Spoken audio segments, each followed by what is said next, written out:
เวียดนามประเทศชาติจะเป็นในปีนี้จะมีข้อลาออกไปนอกข้อแผนเพื่อให้ได้ตามแผนสร้างธุรกิจเพื่อให้ได้ตามสบายใจ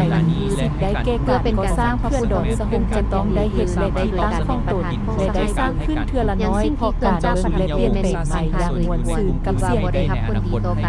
นัดในโลกนี้มันเป็นเรื่องที่เริ่มเป็นเสียงก่อนที่ได้หับไส้การลาวของการนำไส้ของเจ้าของเพลงได้ฟังว่าพวกเพื่อนในโลกนี้มันเป็นเรื่องที่ไม่ถือผ่าเพื่อให้สามารถดักสร้างเป็นกับกับไปหากันได้ด้วยการให้เกียรติเก่าเปิดสุดฝึกอบน้ำและสัตว์อื่นได้อีกตัวหนึ่งบนตั้งของแผนกสหกรรมในการให้เกียรติ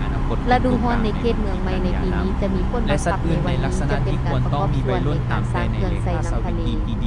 เพิ่มขึ้นในวันที่ธันวาคมประชุมครั้งนี้มีการจัดการข้อมูลข่าวสารและภาษาเตบได้รับผลดีต่อการออกอากาศ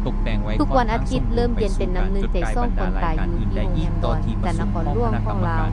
และไทยในสมัยเจ้าสุริยวงศ์ซ่าได้สิ้นสุดของประเทศไทยหลายคนมักเอิ้นกันว่าจะเป็นผู้รับผิดชอบเรียกงานของตนให้มีคุณภาพสูงขึ้นอย่างต่อเนื่องและ